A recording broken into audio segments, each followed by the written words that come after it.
wa sahbihi ajma'in. Assalamualaikum dan salam sejahtera.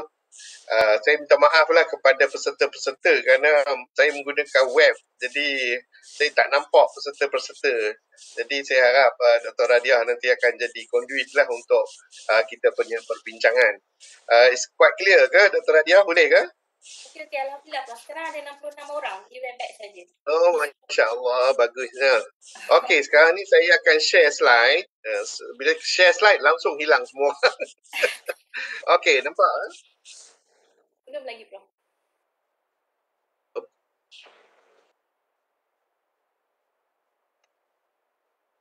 Saya tak share lagi. Mana dia? Oh, ni dia. Sorry, saya tekan buat salah tempat pula dah. Screen sharing. Okey.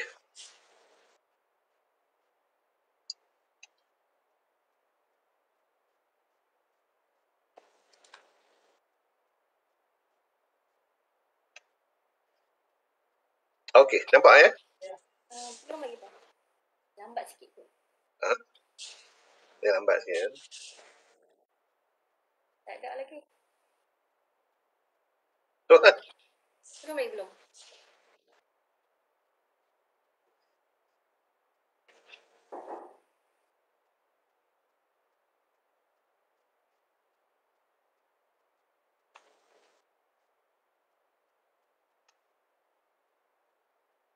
okey. Belum lagi, Prof. Oh, lambatnya. Biasa. Prof share screen lah macam tadi.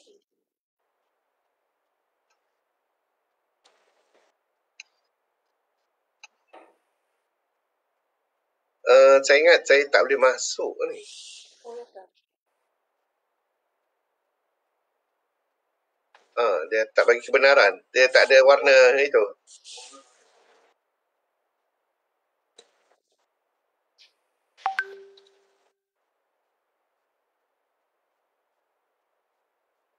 Tadi boleh macam mana pula sekarang?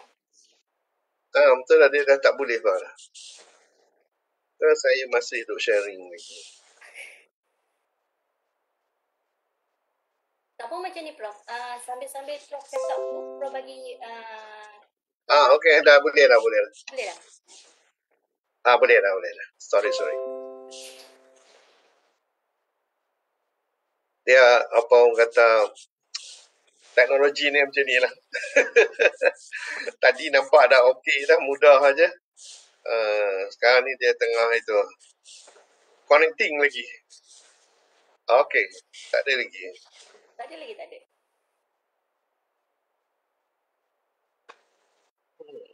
Okay, dah mula dah, Prof. Okey, boleh dah.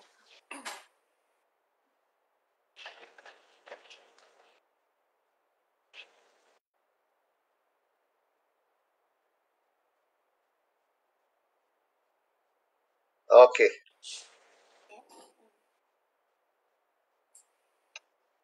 Boleh? Boleh. Nampak? Nampak. Okey. So, bismillahirrahmanirrahim. Tajuk yang saya akan bentangkan ialah penyelesaian kemiskinan dalam Sustainable Development Goal ataupun SDG. Kerana saya dengar banyak persembahan yang dibuat mengenai kemiskinan ni dalam SDG. Dan tambah pula untuk poverty ini adalah nombor 1 dalam SDG. So, dia pentinglah untuk kita lihat bagaimana penyelesaian kemiskinan. Dan SDG ni masa kita mula-mula buat dahulu tujuan utamanya ialah untuk menyelesaikan kemiskinan yang ada di seluruh dunia.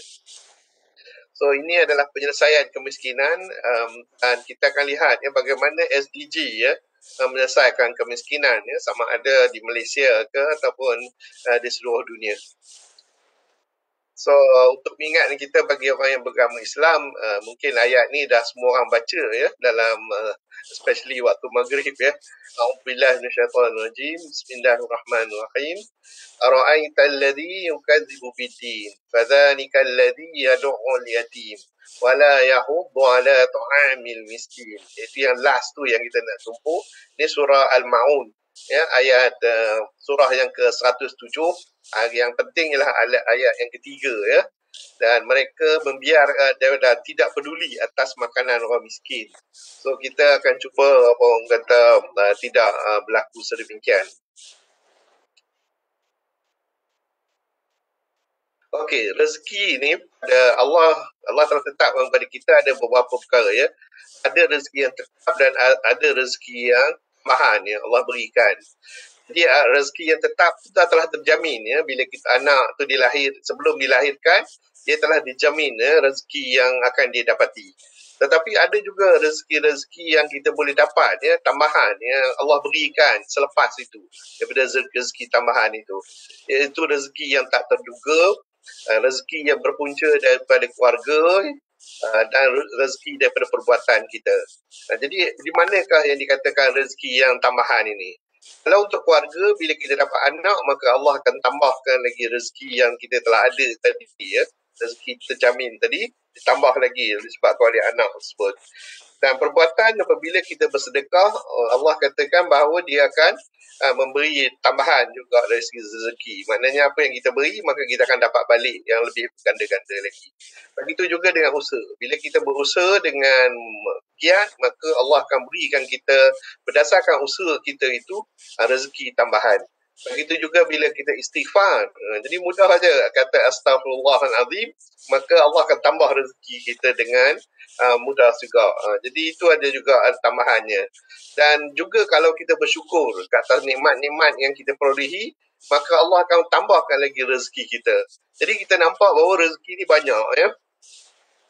Dan kalau kita nak lihat daripada ayat Quran, memang ada ayat Quran ada 8 jalan ya rezeki menurut Al-Quran yang disenaraikan di situ. Saya tak naklah nak go through. Kalau saya nak go through yang ini, dia akan mengambil masa ya. Tetapi bagi yang berminat, dia boleh tengok ya, bahawa rezeki itu banyak ya, Tuhan bagi banyak. Tapi and yet kita dapati ada kemiskinan. Ini dia, apakah puncanya yang menyebabkan ada kemiskinan tersebut. Okey. Jadi overview untuk poverty ni. Kita dapati poverty ni memang dah cuba kita selesaikan. Tetapi for the past 25 years memang itu tujuan kita ya, mengurangkan kemiskinan ini. Tapi kita dapati beberapa perkara yang berlaku sekarang ini menyebabkan ada setback ya, ada worst setback. Ini berpunca daripada COVID-19 ni, apa yang berlaku ya. Kita lihat bahawa ada berlakunya pandemik ini. Jadi pandemik ini dan juga pergaduhan yang makin bertambah dan juga perubahan cuaca yang berlaku sekarang, climate change, ini semua membawa kepada kemiskinan itu makin bertambah, ataupun kalaulah kita dah mula nak mengurangkannya, dia akan bertambah cepat pula balik. Jadi yang ini kita kena aware ya. Dan kalaulah dulu yang kita dapati sebelum COVID-19, orang tu mungkin dah berjaya keluar daripada kemiskinan. Tetapi bila ada COVID-19, mereka dah terjadi kena balik. Jadi the new poor ni, itu kawan yang miskin yang baru ni, selalunya mempunyai ciri-ciri berikut. Dia adalah daripada bandar, selalunya kawasan bandar, dan mereka kronik ya, kerana mereka tak ada kerja pada dasarnya. Dan informal service sebagai contoh yang bekerja dengan kilang, bekerja dengan sebagai penjual dan lain-lain, semuanya ni akan bertambah menjadi miskin. Tetapi dalam agriculture dia agak berbeza. Jadi kena kita ketahui kerana agriculture itu dikawal oleh manusia itu sendiri. Dan yang ketiga ialah yang duduk di bandar-bandar yang kawasan-kawasan yang mengalami apa yang kita panggil sebagai lockdown dan mobility restriction ya, yang COVID-19. Jadi dari situ memang kita akan dapati suddenly ya, poverty ini akan bertambah. Dan mengikut World Bank ya, kalau kita plotkan ya, pada tahun 2019 ya, kita dapati bahawa dia dah menurun ya. Kalau kita tengok untuk global ini, dia telah menurun. Tetapi pada tahun 2019 dia dah mula naik balik. Dan 2019 itu ialah mulanya set COVID-19 ya, dan dia akan bertambah lagi seterusnya kalau kita tak kawal ya COVID-19 ini. Begitu juga ya kalau kita buat comparison ya, begitu juga kalau buat comparison kalau di tempat-tempat Asia Pasifik, kita akan dapati dia menurun juga, tetapi dia akan bertambah ya pada tahun 2019. Dan kalau kita tengok kat Eropah pun begitu juga, perkara yang sama berlaku, dia tengah turun, tetapi dia akan bertambah sedikit. Cuma yang kita sedih bagi kita umat Islam ni, inilah dia kita umat Islam ni. Kemiskinan ni bertambah sampailah sampai 2019, dan bila ada je COVID-19 ni lagi bertambah lagi cepat. Inilah dia kita orang Islam mempunyai masalah ini. Ini di Middle East dan juga kawasan-kawasannya. Begitu juga dekat Sub-Sahara, kawasan-kawasan orang Islam juga sama juga ya, pertambahannya agak slow. Pertambahan kemiskinan tu bertambah tetapi agak slow sikit, dan apabila COVID-19 dia bertambah lagi banyak. Jadi dengan itu ya, kita perlu memikirkan poverty ni, kemiskinan ni. Tak boleh dah biarkan begitu saja. Kalaulah kita tak mula memikirkannya, maka kemiskinan ni akan berterusan ya, akan naik bertambah-tambah ya. Jadi kalau kita tengok balik kepada Malaysia ya, kita tengok Gini trend ya. Gini trend ini adalah pengukuran di antara orang kaya dengan miskin. Kalau dia tengok kat Malaysia, agak surprising ya. Kalau kita tengok nampaknya macam apa orang kata Gini kita ni stable aja. Memang kalau kita buat statistical analysis, kita dapati dia memang menurun ni sebenarnya, bukan bertambah. Tetapi itulah dia statistik ya. Kalau kita tengok secara kasar saja, memang kita akan nampak begitu ya. Tetapi bila kita tengok dari segi etnik ya, kita dapati bahawa pun agak macam tu juga, dia menurun ya. Menurun, kecuali adalah yang etnik yang bertambah sedikit. Okey, tetapi kalau kita tengok pula antara etnik, yang di situ baru kita nampak bahawa absolute divergence ya, mereka berpecah sekarang ni ya, makin lebar ya perbezaan antara orang kaya Bumiputera, orang kaya India dan orang kaya China. So inilah dia perkara yang perlu kita fikirkan ya, dengan lebih masak lagi di Malaysia. Begitu juga dengan urban dengan rural ya, yang ada di antara bandar dan desa ya. Kita dapati bahawa kalau kita tengok the median monthly household ini baru dikeluarkan oleh Jabatan Statistik ya, dan kita dapati bahawa pada 2012 perbezaannya hanya RM1,866 saja perbezaannya. Tapi cuba perhatikan sekarang ni 2019, RM2,733 ya, perbezaan antara medium household. We are talking about M40 ya, di antara urban dengan rural. Jadi dah ada dia punya jurang tu makin lama makin melebar. Jadi kalau kita tengok di antara B40 yang miskin dengan T20 yang kaya, kita dapati bahawa perbezaannya pada tahun 2019 cuma 6,000 je. Tetapi cuba kita tengok ya, pada tahun 2019 sudah 12,000 ya perbezaan di antara keduanya. Jadi jelas menunjukkan bahawa ini satu masalah yang perlu kita tangani ya, kerana sosial itu, apa yang kita panggil sebagai sosial demokrasi itu entah macam mana telah tak ada, dan perlu kita fikirkan ya untuk memastikan ya demokrasi kita akan berjalan dengan baik. Okey, apakah ada likelihood that a Malaysian will experience poverty? Apakah kemungkinan? Pasal kadang-kadang bila kita fikirkan, kita anggap bahawa orang miskin tu bukannya kita ya, mungkin orang lain. Jadi bila kita fikir macam tu, selalunya kita akan buat tak tahu je lah. Jadi sekarang ni memang itu ya, sebagai suatu social problem. Masalah merokok, bukan saya merokok. Jadi mereka tak anggap itu penting ya, tak anggap itu penting. Jadi kita hanya dapat empati je daripada mereka, tapi mereka tak mahu melakukan sesuatu. Yang ini yang perkara yang perlu kita ubah. Jadi dengan itu, kita kena cari satu cara ya, adakah pernah ya kita mengalami poverty ni, supaya kita merasakan ini part of our problem dan perlu kita selesaikan ya bersama-sama. Jadi kalau kita lihat ya, secara dari segi sejarah ya, katakan satu lifetime ya untuk seorang Malaysian, berapa kali agak dia pernah merasa poverty ya. Jadi bila dia tengok macam tu, mungkin dia akan nampak nanti. In particular, kalau dia tak berfikir macam tu, maka dia ingat hanya orang lain je, orang minoriti je. Mungkin dia kata orang asli je yang miskin. Orang lain tak ada miskin. Dan dia kata mereka ni tak ikut mainstream, that's why mereka miskin. Jadi this type of argument memang selalu akan ada. Jadi perception of us and them itu akan ada ya, dan mereka tidak mahu ya membantu orang miskin tersebut. Jadi Memanglah secara amnya the percentage of population who are poor nampak macam tak tinggi lah. Tetapi kalau kita tengok sebagai satu lifetime, mungkin ianya adalah berbeza ketika dia kanak-kanak, semasa dia dewasa, semasa dia bersekolah, masa dia dah besar, dan apabila dia pencen. Macam saya dulu, saya pergi ke Amerika Syarikat, ingatkan kita dah kaya sangat, rupanya kita jadi orang miskin dekat sana. Semuanya kena kira, duit nak makan kena kira, duit nak itu semua kena kira. Masa saya belajar di sana. Begitu juga sekarang, bila kita dah pencen, kita dapati selama ini kita dapat gaji yang tinggi, tetapi bila dah pencen tengok gaji kita berkurangan, jadi cara hidup kita sudah berbeza dan kita akan merasai kemiskinan itu sendiri. Jadi Archimedes ini adalah seorang ahli fizik atau matematik telah mengatakan mengenai liver, dia adalah supposed to be pencipta liver ni. Give me but one firm spot on which to stand and I will move the earth.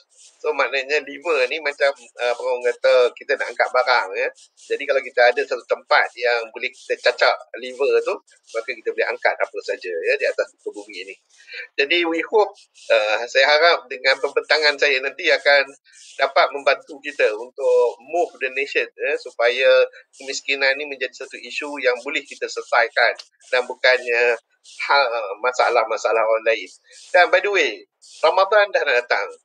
Dan itulah dianya yang Allah gunakan untuk mengingatkan kita bahawa kemiskinan, rasa orang miskin itu, bagaimana nikmat ataupun kesusahan yang dihadapi, itu hanyalah pada makanan. Tetapi sekurang-kurangnya Allah telah memberi peringatan kita bahawa kita kena ingat bahawa kita akan ada mengalami satu keadaan di mana tak cukup makan, tak minum dan lain-lain lagi. So, bagi yang beragama Islam, saya ucapkan Ramadan Mubarak dan semoga Allah memberkati dan menerima Ramadan yang akan datang nanti. So, kemiskinan dan pembangunan negara. Ini adalah satu paradoks sebenarnya. Bila kita tengok pembangunan negara, kita ingat bahawa dia supposed to be mengatasi kemiskinan. Tetapi malangnya kita dapati bahawa tidak, perkara begitu tak berlaku. Dan apabila ini tidak berlaku, maka duit yang kita bagi itu tak tahu pergi ke mana. Dia hilang macam tu saja. Dalam pembangunan kita supposed to be bagi duit. Jadi perbincangan perlu dilakukan untuk memastikan di mana duit itu telah pergi. Kerana ini adalah usaha yang paling utama yang kita lakukan di dalam membasmi kemiskinan yang paling usaha yang paling besar sekali. Jadi apa dia definisi national development dahulu sebelum kita go into detail. National development adalah didefined sebagai the long-term collective pursuit of the highest level of well-being for the greatest number of citizens. Jadi kalau perhatikan ni, the long-term untuk masa panjang, dan it is well-being untuk the highest level of well-being untuk untuk semua orang, terutama rakyat di negara tersebut. Itu adalah national development Tapi yang interesting dia bergantung pada politik. Ini yang menjadi isu big isunya ialah dia bergantung pada politik dan decision yang banyak berlaku ialah dibuat oleh ahli-ahli politik. Ahli-ahli politik. Dan this politik undertaken ini yang selalu menjadi masalah kita. Kerana bila kita soal siapa dia kolektif, kolektif itu pun ditentukan oleh politik. Well-being yang dikatakan sihat, adakah aku saja sihat yang aku sebagai menteri, maka aku sihat, orang lain tak sihat, tak kira. Ataupun citizen, adakah siapa yang citizen, aku je citizen kerana aku memegang politik atau memegang pemerintahan. Jadi ini soalan-soalan politik sebenarnya. Jadi setiap orang ada dia punya tarifan untuk kolektif, well-being dan citizen ini. Jadi kalau kita tengok selain daripada definisi itu itself akan membawa kepada political isu-isu politik, kita dapati juga the choice of allocation. Setiap tahun kita akan dapati ada bajet bilion-bilion yang dimasukkan ke dalam masyarakat. Tapi ke mananya perginya? Kerana dia bergantung kepada allocation of public resources. By the way, duit-duit yang bilion-bilion itu datang daripada tax kita. Saya bayar tax, dan rakan-rakan semua kita bayar tax. Jadi duit tu pergi ke mana? Siapa yang mengambil duit itu? Inilah dia yang menjadi isunya. Bagi yang dapat, dia happy lah. Dan kalau dia happy, setakat apa orang kata dan sanggup membantu orang lain tu tak apa, tapi yang masalahnya dia happy seorang je, dia tak peduli dah orang lain. Dan siapa yang tak dapat pula bising-bising, dia tak dapat dia bising-bising lah, tapi once dia dapat dia pun buat tak tahu aja. Inilah dia masalah due to political undertaking ni. So kita ada fiscal policy ya, setiap tahun berlaku perkara ini. Kalau dulu ya, tujuan utama fiscal policy ialah untuk healthy economy, untuk membentuk ekonomi yang baik. Sebelum Great Depression dulu, memang apa orang kata the government tak nak involve dalam politik semasa, tak nak involve dalam ekonomi semasa dan dibiarkan free market economy. Tapi FDR ataupun Franklin Roosevelt memulakan, iaitu apabila berlakunya depression, dia mula memasukkan kerajaan dalam spending untuk memperbaikikan ekonomi negara. Jadi itulah permulaannya bagi siapa yang tahu bidang ekonomi. Inilah yang kita namakan Keynesian economic theory. Saya tak nak go into detail juga mengenai perkara ni. So, is sustainable development goal our solution for zero poverty? Ini dia soalan dia, baru tadi preamble. Ini dia soalan saya. So, apa dia sustainable development goal ini? Ianya kita lakukan lebih kurang bermula pada tahun 2012. Masa itu saya masih lagi pengarah CGSS. Dan kami bertiga tak silap saya, timbalan saya dan juga Dr. Sayuti dan juga Dr. Sayuti, kami telah pergi ke New York untuk menyediakan Sustainable Development Goal ini dan akhirnya pada 2015 ia ditandatangani oleh Yang Amat Berhormat Perdana Menteri yang bersetuju bahawa Sustainable Development Goal ini akan digunakan juga di Malaysia. Dan hampir semua negara bangsa-bangsa bersatu bersetuju. Ini dah ada caranya untuk kita membangun development. So kita nak tengok, betul ke yang ini boleh buat penyelesaian untuk kita miskinan ini. So dalam Sustainable Development Goal ini ada 17 parameter ataupun 17 goal yang perlu di-achieve. Dan yang nombor satu sekali ialah no poverty. Dan berturutan dengan zero hunger, good health, quality education dan seterusnya. Saya tak nak baca lah. Boleh baca sendiri Tapi number one, ni dia pentingnya. Number one ni adalah no poverty. Iaitu tidak ada kemiskinan. Tak ada kemiskinan. Jadi apakah dia inspirasi bila kita letak itu nombor satu. Jadi bagi orang yang tak menyediakan dokumen ini, mungkin dia tak berapa rasa sangat. Bagi siapa yang menyediakan dokumen-dokumen ni sampai 17 ni, kerana ada masa kehadiran kita di New York itu, ada lebih dari 1,000 pakar dalam bidang pembangunan dan lain-lain. Kita berkumpul untuk cuba mendapatkan 17 ni. Pada mulanya ada 1,000 cadangan, akhirnya turun ke 17 dan kita meletakkan no poverty sebagai number one. Mengapa itu? Okay. Jadi Sustainable Development Goal ini yang nombor satu, kenapa kita letak ialah dan SDG 1 itu bermaksud end poverty in all its form everywhere. Cuba kita perhatikan istilah yang kita gunakan, end poverty, bukan lagi mitigate ke, cuba mengatasi ke, tak ada. End kan poverty in all its form everywhere. So dia mesti ada satu kaedah yang tertentu, bukanlah saja cakap saja. Kerana tak tahulah OIC mungkin style of itu, tetapi technician tak macam tu. Bila kita kata SDG 1 end poverty itu, kita ada cara dia. Bagaimana cara dia tu? Ada 7 targets dan ada 14 indicators untuk kita laksanakan. Kalau kita tak laksanakan, kita tak boleh berjaya untuk melaksanakan, untuk mengakhiri poverty ini. Dan ianya mengandungi beberapa perkara. Pertama, dia akan membuat pengukuran poverty itu sendiri. Yang ini adalah baseline dia. Dan lepas itu, dia bukan sahaja mengukur poverty itu, tetapi juga ada dimension lain yang dimasukkan dalam poverty. Pertama ialah access to social protection. Dan kedua ialah basic services. Yang ketiga, economic resources. Dan yang keempat ialah resilience. Saya akan explain satu padanya supaya kita semua faham dan lihat ya bagaimana menggunakan Sustainable Development Goal ini untuk mengatasi kemiskinan. Jadi kalau kita lihat dekat sini, bukan itu saja, ya, ada tambah pula bagaimana nak implement dia. Ingat senang ke? Ada cara nak implement dia pun juga. Bukan just cakap-cakap saja. Bagaimana cara nak implement dia? Kita kena mobilize all the resources. Ini pun saya akan explain nanti. Bagaimana dan kita perlu menyediakan polisi-polisi yang tertentu. Yang pro poor orang miskin dan yang gender sensitive policy. Jadi ada tambahan lagi.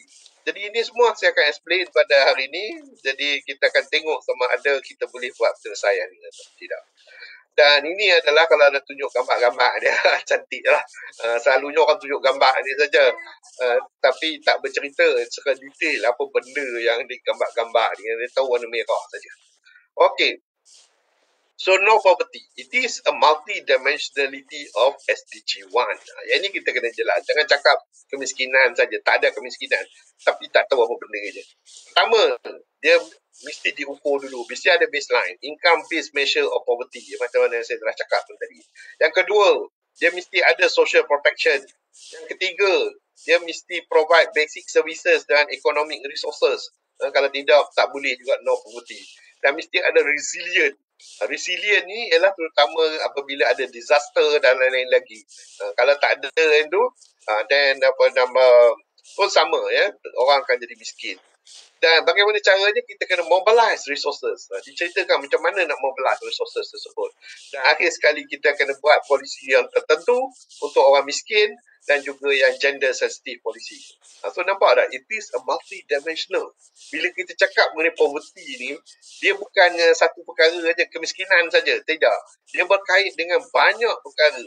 Dan setiap perkara itu perlu kita ambil kira sebelum kita dapat menyelesaikan apa yang kita panggil sebagai kemiskinan. Okay? So dalam konteks ini, SDG ni kalau siapa yang orang mengikut progress United Nations ni, dia kata, oh MDG dulu pun kita cakap pasal miskin. Ya, memang betul. Dalam MDG kita ada sebut juga pasal miskin. Tapi masa itu kita hanya cakap dari segi definisi income base saja. Tak lebih daripada itu. Tapi kali ini kita nak ubah. Ya, kita nak ubah daripada hanya description of income base, tetapi juga dia akan termasuk juga beberapa dimensi yang lain. Itu dia bezanya. Sekarang ni kita ada multi-dimensional definition untuk kemiskinan. Dan kita expandkan MDG tersebut. Jadi dengan itu, kita akan meliputi banyak perkara. Dan ada satu usaha dijalankan oleh Oxford University. Mereka mencadangkan apa yang dipanggil sebagai MPI, Multi-Dimensional Poverty Index. Saya akan komen mengenai cadangan mereka ni dan saya akan bandingkan cadangan mereka ni berbanding dengan SDG. Macam mana sesuai ke tak sesuai ke.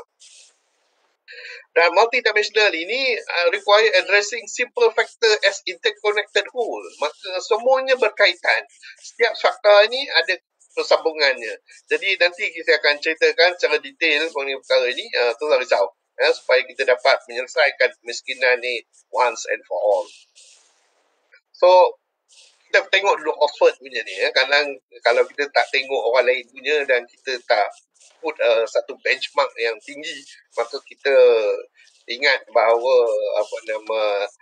mungkin ada orang lain boleh buat penyelesaiannya. Ini adalah Oxford ya. By the way, siapa tahu University Oxford dekat mana? UK, okay. Okay, jadi mengikut Global Multidimensional Poverty Index MPI ini berdasarkan pada 100 country, mereka juga buat secara dimensional. Ini dia contohnya, dia ada 10 indicators. Health, di bawah health ada nutrition dan child mortality. Bawah education ada years of schooling and school of attendance. And dalam living standard dia ada cooking fuel, sanitation, drinking water, electricity, house dengan asset. Ini yang dinamakan 3 dimension of poverty ya, mengikut Oxford. Okay, dan dia telah bentang dengan getah kerja mereka. So, bila kita tengok ni, kita boleh buatlah satu graf macam ni mengenai satu negara. Jadi kita boleh tentukan apakah dia punya cut off, dia punya weight dan indikator dan lain-lain lagi. Dan kita boleh buat untuk satu negara. Oxford ni one thing mereka rajin ya, dia buat semua ni. dengan komputer yang sesuai memang mudah sajalah nak buat yang ni. Dan ini dibuat untuk India. Jadi kita akan dapati di mana kemiskinan itu berlaku di India dan apa di punca dia berdasarkan kepada MPI daripada Oxford tersebut. Malaysia, rancangan Malaysia yang ke-11 decide, kita pun nak buat MPI kita juga. So, mereka pun buat lah ni dia MPI ni. Dan minta maaf lah dia tak consult CGSS dan juga dengan saya lah juga. Tak consult. Mereka buat sendiri. So, dia buat sini education, health, living standard dan income. Tu dia punya MPI dia untuk Malaysia dari segi kemiskinan. Dan mereka ada dia punya target untuk B40. Mereka ada dia punya focus area, macam mana nak buat. Dan mereka ada selected outcome daripada MPI itu. Wah, memang dahsyat lah. Kita ucap tahniah kerajaan Malaysia dalam usaha itu. Dan mereka ada strategic canvas pun, macam mana nak mengatasi bottom 40 itu. Tapi lepas tu ada election, habis cerita. Tak tahu apa nak pergi je semua ni. So, tapi ada pula satu group cadang, kita dah ada MPI Oxford, kita dah ada MPI Malaysia. Why not kita cadangkan Islamic Poverty Indicator? Dia dalam Islamic Poverty Indicator ni, dia bubuh religiosity, dia bubuh physical health, dia bubuh wealth, knowledge, dia bubuh offspring. Saya tak nak discuss juga detail secara ni supaya, tapi boleh baca itu ada rujukan saya bagikan, Economic Studies in Malaysia Islamic Economic Studies Volume 32 number 2 November 2014. Okey, boleh bacalah secara detailnya. Tapi apa yang saya nak bawa sekarang ini ialah comparison. Okey, mari kita compare SDG dengan satu dengan lain-lain ini. Kerana as orang akademik, kita tak ada favor mana-mana. Kecuali benda tu is the best, then we took it out. And itu adalah benchmark kita. Kita tak peduli orang lain. Kalau tidak, nanti kita akan dapati we won't use the best.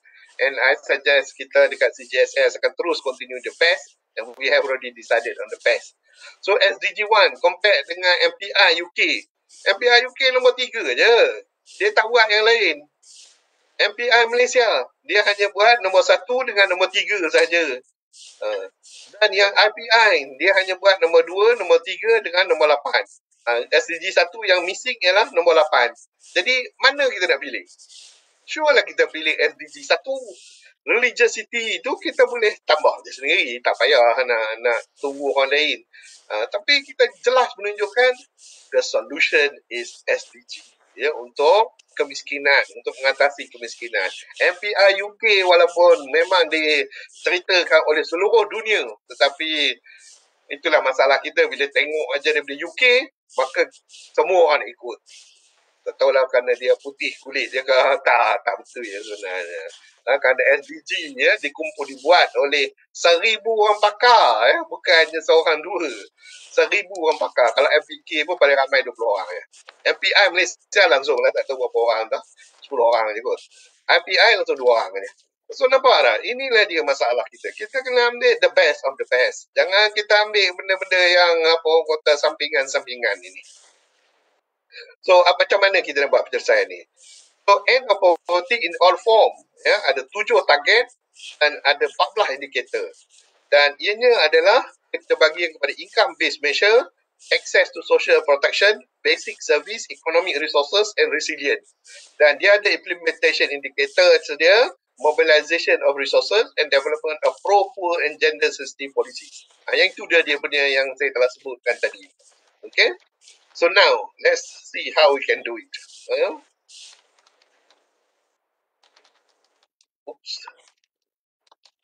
So kalau kita tengok secara ni poverty, it is a multi-dimensional approach to poverty dan ia require a multiple factors as an interconnecting whole.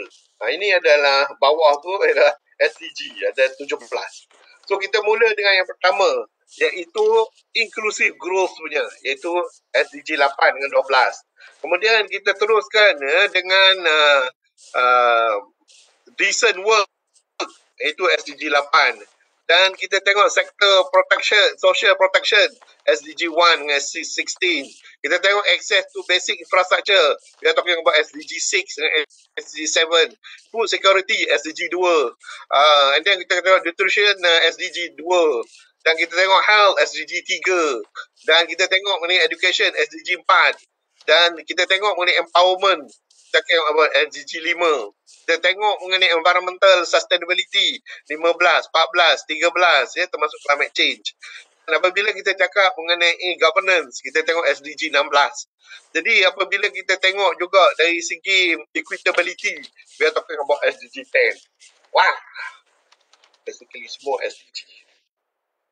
Untuk no poverty, we need to do all the SDG. Kita kena adopt semua SDG ini dalam pentadbiran negara. Kalau kita tak adopt, maka kita akan tempang dan tidak dapat melaksanakan sepenuhnya.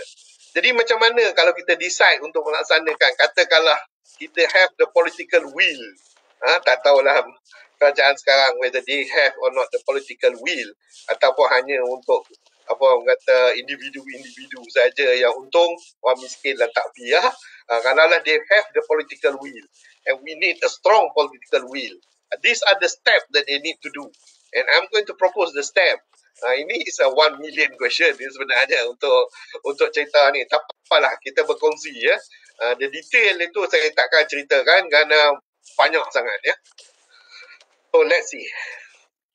Kalau kita ada satu timeline of no poverty in SDG, kita akan gunakan SDG untuk penyelesaian kepada poverty.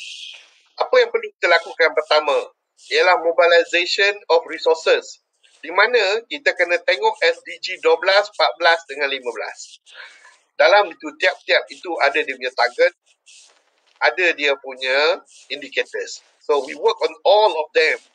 Itu je baru mobilization. And then lepas itu kita kena tengok the income based measurement. Kita kena buat a baseline study. Kita tengok number 1 ada cerita detail dia, nombor 16 ada cerita detail dia macam mana untuk buat income based measurement. And then basic services. Apa dia basic services yang kita rasa perlu ya, kerana ini adalah dekad 21. Kalau dalam hijrah ini dekad 15. So we are talking about dekad 21 dan 15 ni. Apa dia? Dia mesti harga. Dia mesti kesihatan. Dia mesti education yang bagus. The best education, quality education. Dia mesti air dia adalah bersih. Dan dia mesti punya tenaga yang cukup. Jadi itu dia. Ada 5 basic service. Kalau tak ada basic service ni, maknanya orang tu poverty. Dan dia mempunyai akses kepada economic resources, iaitu nombor 8 dengan nombor 9.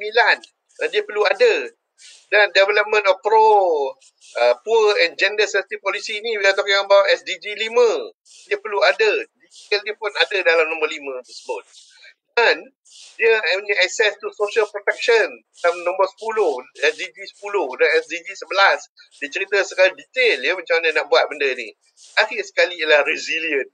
Itu dalam SDG 17, 13 dan 17 pun dicerita secara detail. Nampak tak?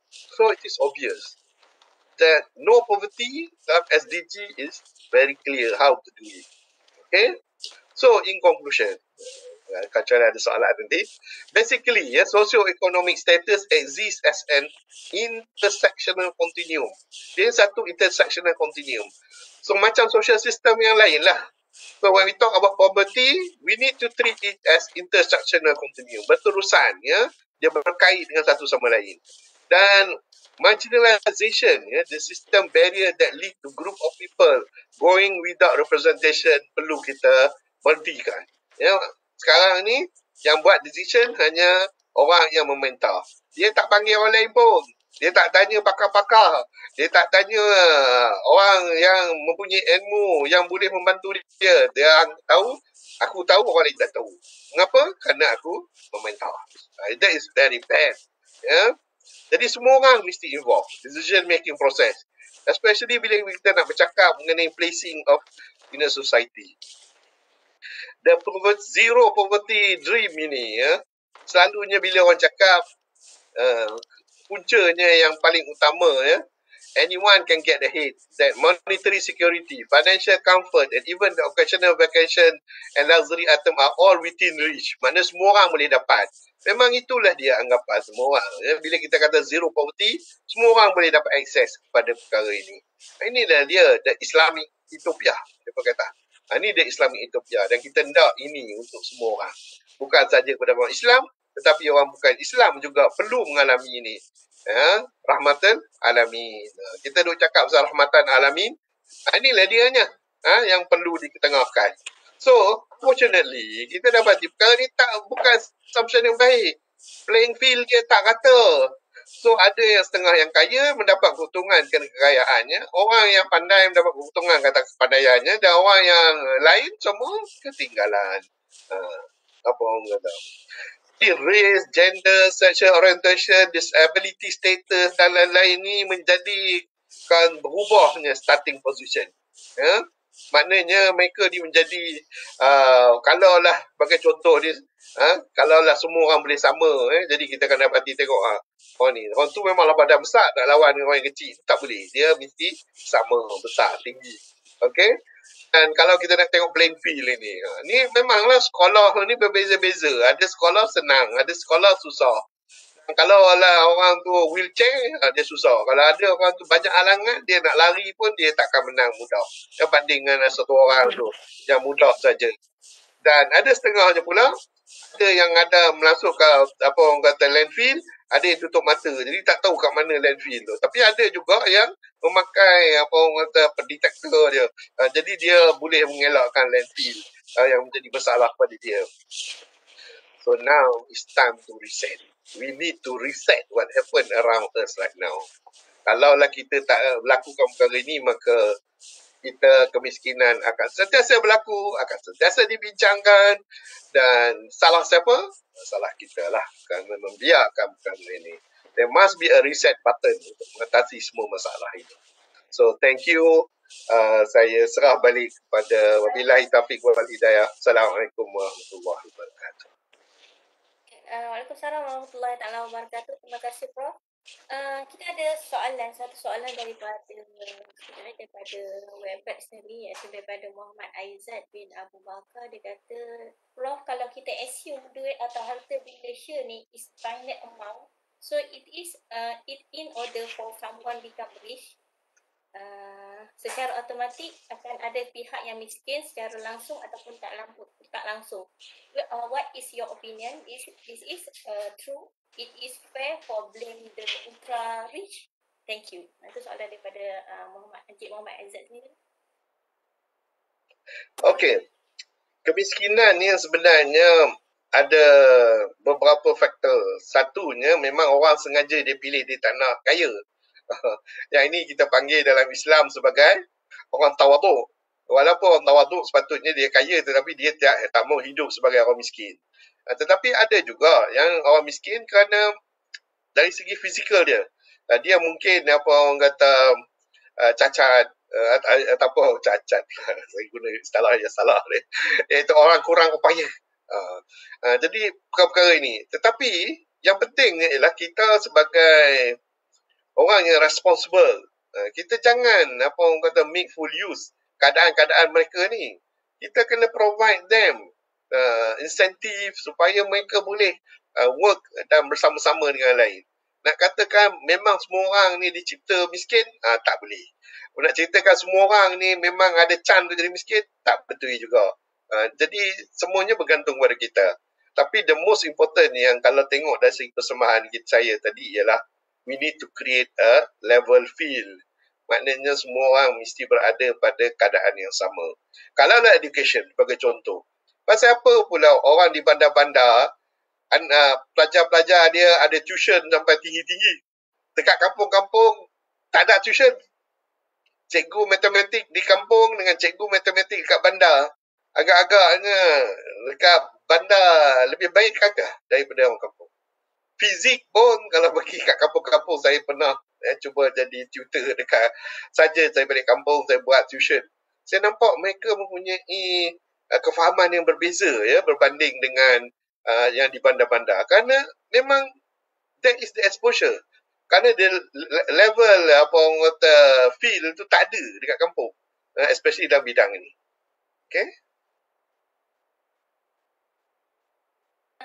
Terima kasih Prof. Okey. Lagi satu soalan Prof. Kalau macam tadi Prof ada sentuh tentang OIC kan. Kenapa kita tengok Prof bandingkan negara OIC dengan negara lain-lain lah. Kenapa?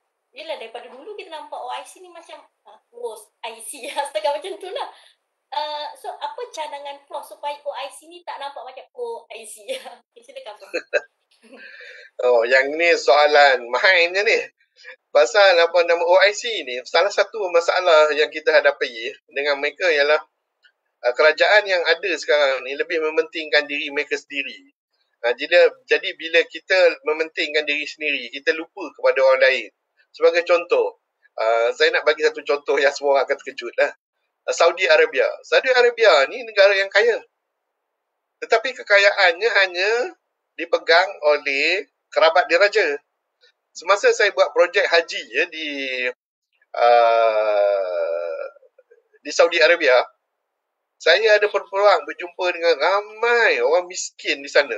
So dia bertanya kat saya, Prof, boleh tak bantu kami? Saya tengok dia 2-3 kali. Ni orang Saudi nak minta bantuan kat kami daripada Malaysia yang miskin. Masa tu saya rasa saya miskin sangat lah. So saya terkejut. Dan dia pun cerita lah, makan dia pun tak tentu, minum tak tentu. Betul saya kata, mana kekayaan you all yang kami duk dengar ni? So dia kata, itu hanya untuk kerabat diraja saja. Jadi, ini masalah utama yang sebenarnya. Kalaulah mereka willing untuk apa orang kata berkongsi harta, that's why bila kita fikir-fikirkan mengapa Allah hantar Nabi Muhammad SAW ke orang Arab ni, baru faham nampak je. Kerana kalau kita tengok ya, kalaulah Rasulullah tak jadikan semua orang ni apa orang kata kita dapat membezakan dan dapat apa orang kata realize bahawa semua orang ni perlu membantu. Saya ingat dah sampai sekarang ni lagi teruk. So itulah banyak lagi usaha perlu dijalankan, tetapi itulah yang penting, rakyat kena do something. Kita tak boleh biarkan pemimpin kita melakukan perkara ni ke atas kita.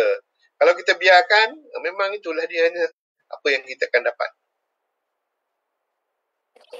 Terima kasih Prof. Lagi satu Prof. Ni soalan banyak sebabnya kita ni orang kaji tentang miskin. Masalah taklah doktor pun boleh jawab. Doktor pun pakar bidang ni. Okay.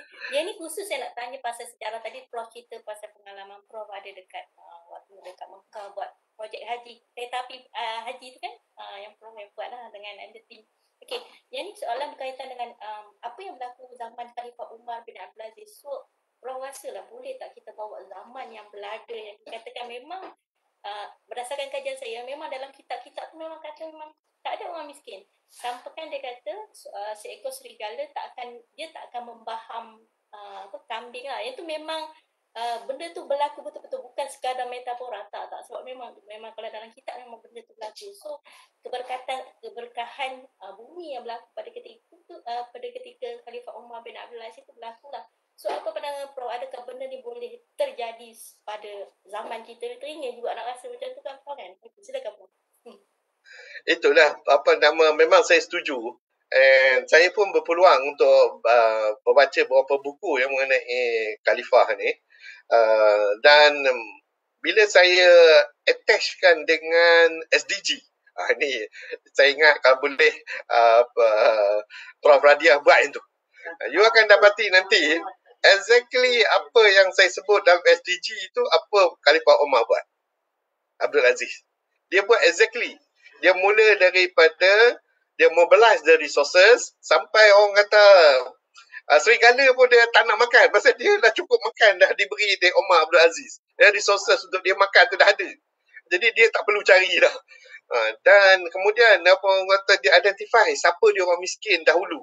Dan dia gunakan duit Baitul Mal untuk tukarkan kedudukan orang tu. Yang itu saya punya sebut nombor 2 tu kan ke? Itu semua dalam SDG. Itu dah tersusun dah elok dah. Cuma yang tak ada ialah bersyukur kepada Allah saja.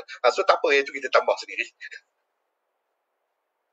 Okay Prof, terima kasih banyak Prof. Sebenarnya ada ramai juga student yang duduk dengar ni. Pokok kalau ada student nak tanyakan soalan, dipersilakanlah. Bukan senang kan nak jumpa. Assalamualaikum, Prof. Silakan.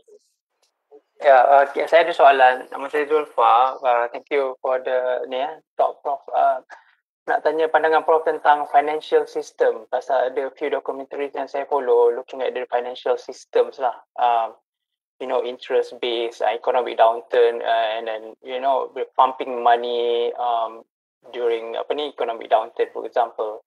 So through the interest, debt economy semua, macam the flow of money is going towards the richer gets richer.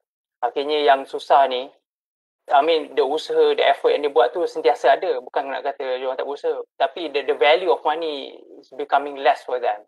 And then ada buku saya baca in terms of interest. For example, the military defense equipment bought by Pakistan during diorang punya revolution years tu, and then purchased through US, tapi incur interest yang sampai sekarang tak habis dibayar.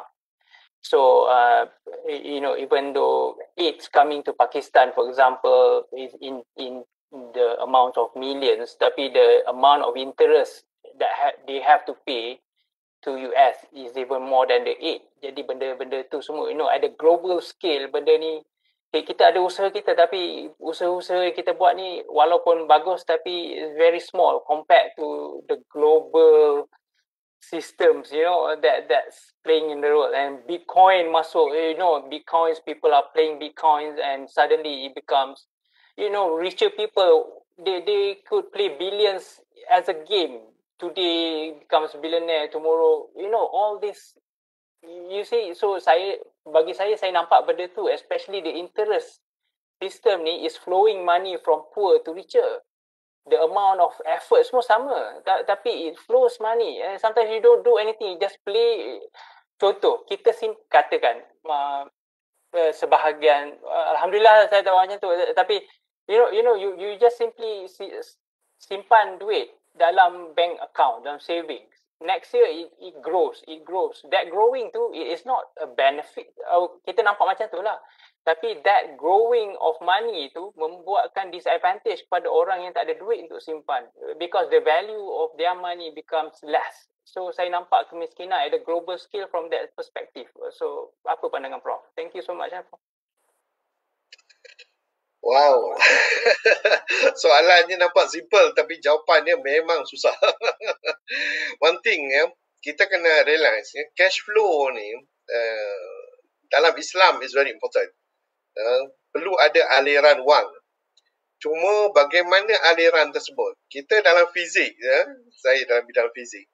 Kalaulah cash flow itu ada restriction dan ada apa yang kita panggil sebagai tiris, kebocoran, then it's going to be a problem.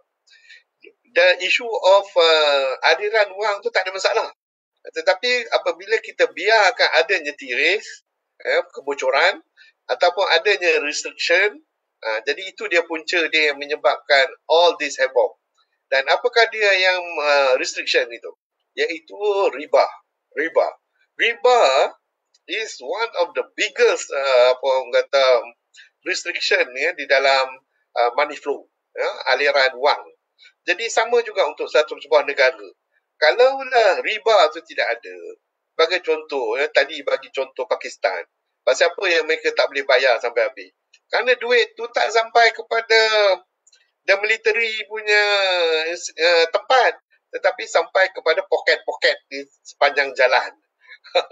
Jadi poket-poket sepanjang jalan ini, dia tak guna duit tu untuk sediakan military punya purpose. Walaupun saya sendiri tak setuju lah dia bagi military. Tetapi bila kita tengok dari segi fokus, kita fokus kepada duit pergi ke mana, dan kita follow dia punya apa yang kita panggil sebagai money trace tu, kita nampak dia gagal.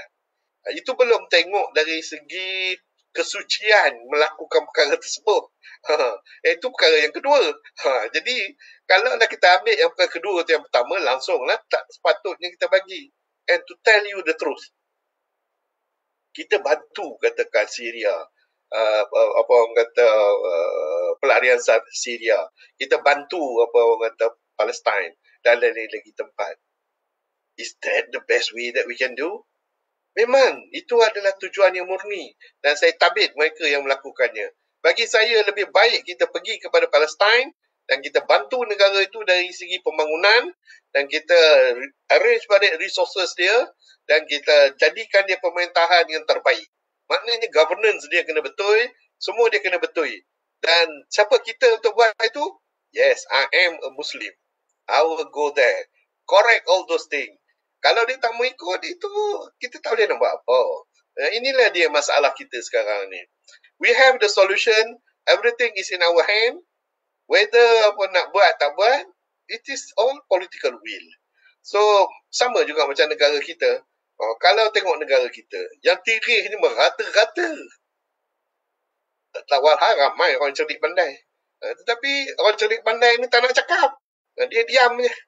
Sekurang-kurangnya, tak tahu, you student ke? Ke lecturer ke? Dah kerja? Dah kerja dah, Prof. Ha? Dah kerja. Oh, dah kerja. Kalau student, saya nak tabit dekat you. Kerana you sedar benda ni. Dan tak ramai student yang sedar ya, macam you.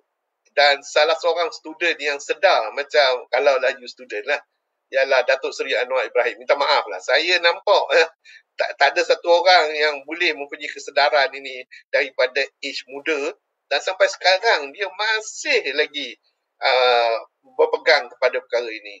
Dan saya rasa kita perlu lebih ramai lagi walau apa pun dikatakan oleh orang lain bagi saya kerana saya hidup pada zaman dia. Pada 70-an bila berlaku baling, keadaan dibaling dan semua tu, saya lalui sama dengan dia. Dan saya nampak dan bagaimana dia mempunyai sincerity untuk melaksanakan perkara ini. Dan tengoklah apa jadi kepada dia.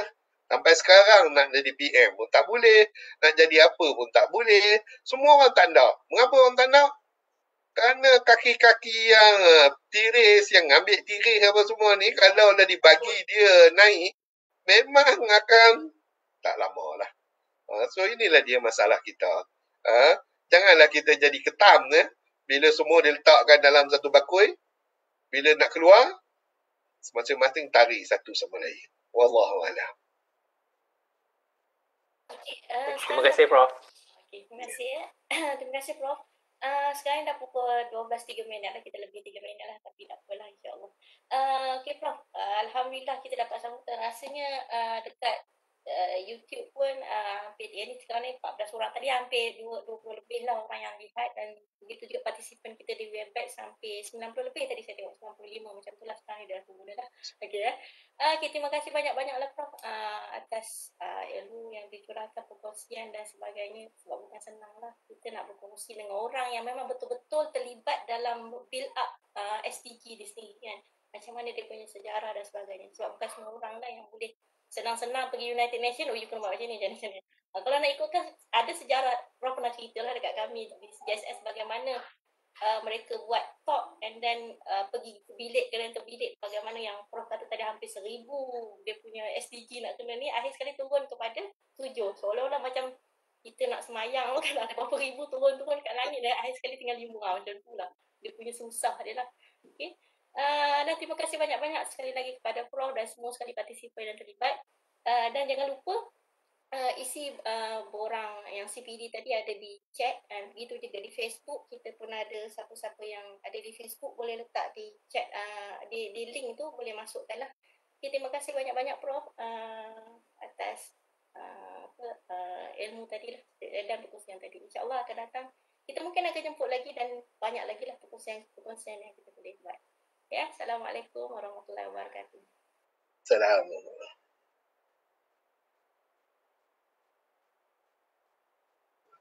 Lecturer.